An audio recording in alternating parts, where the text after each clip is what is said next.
Hello friends, आप सभी का स्वागत करती हूँ आपकी अपनी यूट्यूब चैनल मोटिवेशन बाय दीक्षा में। फ्रेंड्स, आज की वीडियो में हम बात करने वाले हैं बीएड थर्ड सेम में आपके साइको प्रैक्टिकल होते हैं। तो कुछ बच्चों ने मुझे कमेंट किया था कि साइको प्रैक्टिकल फाइल कैसे बनाई जाती है। ये आपकी बीएड में भी बनवाई जाती है, थर्ड सेम में, बीएड सेकेंड सेम में और एमएड में भी बनवाई जाती है। तो फ्रेंड्स, एक बार आप देख सकते हैं कि हमारे कॉलेज के बच्चों ने बहुत अच्छे तरीके से फाइल को बनाया हुआ है, साइको प्रैक्टिकल फाइल।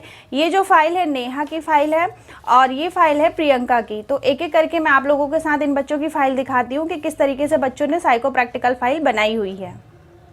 तो सबसे पहले आपको फ्रंट पेज इस तरीके से बनाना है। आपको लिखना है एजुकेशनल साइकोलॉजी, आपकी जो भी ये फाइल है।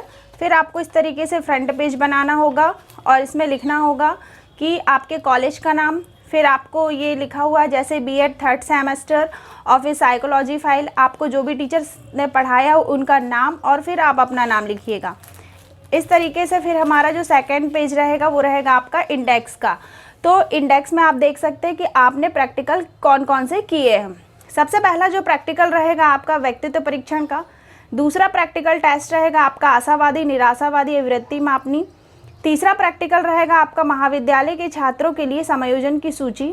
चौथा प्रैक्टिकल रहेगा शैक्षिक रुचि प्रपत्र और पांचवा प्रैक्टिकल रहेगा शाब्दिक बुद्धि परीक्षण। तो पहले हम ये जो हमारे 5 प्रैक्टिकल हैं एक एक करके सारे प्रैक्टिकल के बारे में देखते हैं कि किस तरीके से आपको लिखना है। सबसे पहले आप इस तरीके से ये बनाइए कि साइको प्रैक्टिकल टेस्ट ये सामने बना हुआ है। उसके बाद आप पहले बताइए कि साइकोलॉजी होती क्या है। मनोविज्ञान के बारे में थोड़ा सा इंट्रोडक्शन दे दीजिए और फिर उसके सामने आप मनोविज्ञान की पिक्चर्स लगा सकते हैं। ये देख सकते हैं आप कि मनोविज्ञान के जो जनक कौन हैं। शिक्षा मनोविज्ञान के जनक जैसे थॉर्नडाइक हैं। फिर मनोविज्ञान के जनक कौन है, अरस्तु हैं। आधुनिक मनोविज्ञान के जनक है विलियम जेम्स एवं विलियम वुड जी हैं। उनके बाद इन्होंने मनोविज्ञान का क्रम बताया है कि इन्होंने आत्मा का विज्ञान, मन का विज्ञान, चेतना का विज्ञान और व्यवहार का विज्ञान किस किस शताब्दी में दिया और कौन कौन से प्रमुख समर्थक यानी कि प्रमुख राइटर थे जिसने ये बताया कि ये आत्मा का विज्ञान है। इस तरीके से आपको पूरा मनोविज्ञान के बारे में लिखना है। फिर इसके बाद ये देखिए मनोविज्ञान की विशेषता बता दीजिएगा। शिक्षा मनोविज्ञान के बारे में लिख दीजिएगा। उसके बाद हम परीक्षण टेस्ट पे आते हैं। तो मनोविज्ञान का परीक्षण किस तरीके से करना है, तो फिर उसके बाद हम देखेंगे व्यक्तित्व परीक्षण। सबसे पहले इसमें व्यक्तित्व परीक्षण दिया गया है, इसको किस तरीके से करना है। तो ये आपका परीक्षण टेस्ट रहेगा। ये आप देख सकते हैं इंट्रोवर्जन और एक्सट्रोवर्जन। ये आप पिक्चर्स के माध्यम से भी क्रिएट कर सकते हैं, बता सकते हैं कि इंट्रोवर्जन व्यक्ति कौन है और एक्सट्रोवर्जन व्यक्ति कौन है। परीक्षण का नाम आपका जैसे दिया है व्यक्तित्व परीक्षण। इसमें 2 प्रकार से होगा, अंतःमुखी परीक्षण और बहिर्मुखी परीक्षण। फिर इसके जो निर्माण करता है वो है डॉक्टर अशोक शर्मा एवं मीनू अग्रवाल। इनकी जो आयु सीमा इन्होंने कितनी रखी है, 13 से 22 वर्ष तक के बच्चों के लिए बताई है इन्होंने। समय सीमा अनिश्चित है। परीक्षण का जो प्रकार रहेगा वो शाब्दिक एवं वस्तुनिष्ठ रहेगा। इसकी विश्वसनीयता कितनी होनी चाहिए, 0.67 और वैधता होनी चाहिए 0.72। इसमें आप पर्सनालिटी का थोड़ा सा मीनिंग बताइए कि पर्सनालिटी होती क्या है। फिर उसके बाद आप देख सकते हैं कि इसमें पर्सनालिटी के क्या इसके कैरेक्टरिस्टिक हैं और इसके अनुसार अंतर्मुखी, बहिर्मुखी और उभयमुखी कितने होते हैं व्यक्तित्व के। तो अंतर्मुखी कौन कौन से व्यक्ति कहलाते हैं इसमें हम थोड़ा सा देख लेते हैं। तो अंतर्मुखी जो व्यक्ति रहते हैं, सबसे पहले अंतर्मुखी वाला जो व्यक्ति रहता है वो आत्म केंद्रित होता है। अंतर्मुखी वाले व्यक्तित्व में चिंतनशील होती है। फिर अंतर्मुखी वाले जो व्यक्ति रहते हैं वो हमेशा एकांत प्रिय होते हैं। इनमें मित्रों की संख्या कम होती है। इसमें बाहर जगह से कम अनुराग होता है। इस तरीके से इसके कुछ मतलब कैरेक्टरिस्टिक हो जाएंगे अंतर्मुखी के। बहिर्मुखी का हम थोड़ा सा देख लेते हैं।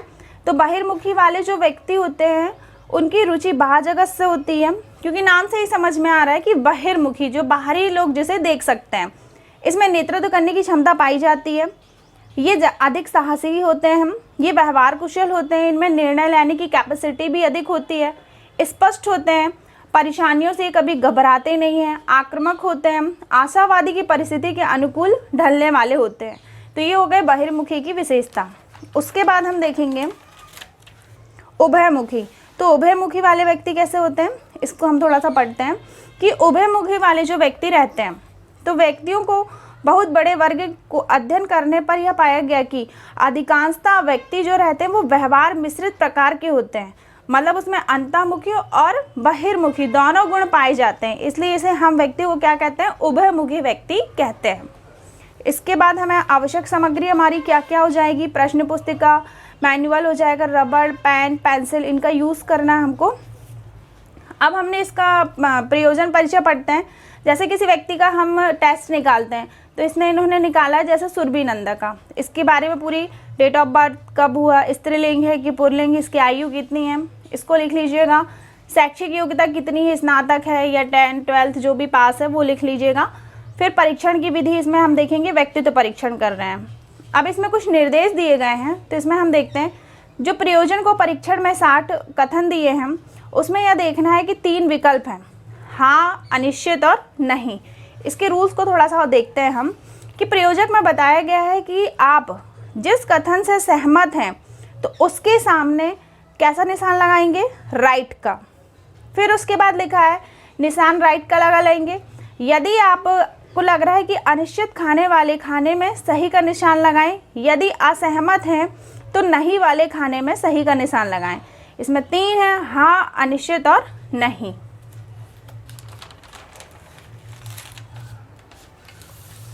फिर इसके बाद इसकी जो विधि है वो पढ़ लेते हैं। तो विधि में क्या दिया है कि परीक्षण के लिए प्रयोजक को एक शांत कमरे में बिठाया जाएगा, परीक्षण सामग्री को भली प्रकार से जांचा जाएगा, प्रयोजक को सभी निर्देश देकर प्रश्नों के उत्तर देने को कहा जाएगा और प्रयोजक द्वारा दिए गए उत्तर को गोपनीय रखा जाएगा। ये तालिका हो गई। इस तरीके से हमारा जो आंसर निकला होगा वो अंतर्मुखी का है और ये बहिर्मुखी का है। तो इसमें जो अंकन तालिका है, इसमें आपका इम्पोर्टेंट करता है अंकन तालिका।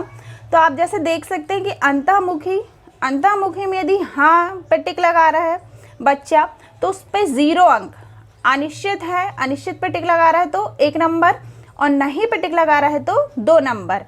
अब बहिर्मुखी है तो बहिर्मुखी में यदि उसने हाँ पे टिक लगाया तो 2 नंबर दीजिएगा, अनिश्चित पर टिक लगा रहा है तो 1 नंबर और नहीं पे टिक लगा रहा है तो 0 नंबर। जैसे इसका हम पहले एक टेस्ट के अकॉर्डिंग समझ लेते हैं। आपका ये मैनुअल टेस्ट रहेगा। तो सबसे पहले जैसे, और मैंने पूरे 5 टेस्ट वीडियो पे अपलोड कर दिया है, तो इसे लिंक आई बटन पर भी प्रोवाइड कर दूंगी फ्रेंड। आप देख सकते हैं ये आपका टेस्ट है। इसमें आपका नाम लिखना है, आपने जिस पे भी प्रैक्टिकल किया हो, सुरभि का नाम लिखा हुआ है, विद्यालय का नाम, आप किस कॉलेज के हैं, पिता का व्यवसाय क्या है, माता का व्यवसाय, पिता की शिक्षा क्या है, माता की शिक्षा क्या है, भाई बहन की संख्या, आप पूरा इसको फिल कर दीजिएगा। इसके बाद हम किस में आते हैं, अपने क्वेश्चन पे आते हैं। अब जैसे आपके पास ये क्वेश्चन दिया है, ये पहला क्वेश्चन दिया है कि प्रत्येक कार्य का निर्णय लेने में मुझे समय लगता है। यदि आपको लग रहा है तो हाँ पे टिक लगाइए, नहीं अनिश्चित लग रहा है तो अनिश्चित पर टिक लगाइए और नहीं लग रहा है तो नहीं पर टिक लगाइए। तो इस तरीके से इन्होंने नहीं पर टिक लगाया। सेकंड क्वेश्चन हम पढ़ लेते हैं कि किसी नए स्थान में परिचित व्यक्ति के साथ जाता है या जाती है। तो लग रहा है यदि हाँ, नहीं, अनिश्चित, तो इन्होंने किस पर टिक लगाया है, अनिश्चित पर। तो इस तरीके से आप 1 से लेकर कहाँ तक 40 तक क्वेश्चन ये सॉल्व कर सकते हैं। अब हमने इतने क्वेश्चन सॉल्व कर लिए। अब हमें देखना होगा कि अंतर्मुखी बहिर्मुखी कैसे पता चलेगा। तो ये जो तालिका है इसमें हम नंबरिंग देख लेते हैं कि 1 नंबर, 2 नंबर, 4 नंबर, ये कौन से वाले नंबर कहलाते हैं, आपके अंतर्मुखी। और उसके बाद बहिर्मुखी वाले नंबर कौन कौन से हैं, आप देखिए 3 नंबर, 5 नंबर। तो ये जो नंबर लिखे हुए हैं ना, तो ये अंतर्मुखी बहिर्मुखी अलग अलग बताते हैं। अब आप इसके अकॉर्डिंग आप इसे नंबर दे सकते हैं। जैसे 1 नंबर है, उसमें आपने 1 नंबर पे हमें देखना होगा कि 1 नंबर का जो क्वेश्चन था इसमें क्या लिखा है कि 1 नंबर वाले क्वेश्चन में लिखा था कि प्रत्येक कार्य का निर्णय लेने में मुझे समय लगता है। यदि आपने नहीं पे टिक लगाया तो हम इसमें अंकन तालिका से क्रॉस कर सकते हैं। यदि नहीं पे टिक लगाया तो आप कितने नंबर दोगे, आप यहाँ पे 2 नंबर। ये देखिए ये अंतर्मुखी का हो गया ना, तो इसमें आप किस तरीके से नंबर दे दोगे, 2 नंबर। तो यहाँ पे इन्होंने कितना दिया है फर्स्ट क्वेश्चन पे, इसमें 2 नंबर। तो इस तरीके से हमको नंबर डिवाइड करना है और अंतर्मुखी का टोटल करना है और इसका टोटल किया, प्लस हमने बहिर्मुखी का टोटल किया। उसके बाद जब हमने दोनों को टोटल किया तो हमारा दोनों का टोटल करने पे हमारा आंसर कितना आ रहा है 71। जब 71 आया तो यहाँ पे ये जो है ये वर्गीकरण है, अंतःमुखी और बहिर्मुखी का वर्गीकरण है। तो इसमें क्या हो रहा है कि जो अंतःमुखी है मतलब अत्यधिक बहिर्मुखी है तो 77 से अधिक होगा। बालक या बालिका हमने किस पर निकाला था, बालिका पर निकाला था। बहिर्मुखी है 65 से 76 और उभयमुखी है 53 से 64 और अंतःमुखी है 71 से 52। हमारा आंसर कितना आया था, हमारा आंसर आया था यहाँ पे आया था। तो ये जो हमारा जो आंसर आया था कितना आया था 71 आया था। तो 63 से 74 तक जो बच्चे आएंगे उनका जो परसेंट निकलेगा वो कितना आएगा, बहिर्मुखी आएगा। तो बालिका जो है वो कितने कैसी है, बहिर्मुखी है। तो इस तरीके से हमारा जो पर्सनालिटी डेवलपमेंट का जो पेपर है, मैनुअल टेस्ट है, वो कंप्लीट हुआ। उसके बाद आप इस तरीके से इनमें शैक्षिक सुझाव दे सकते हैं।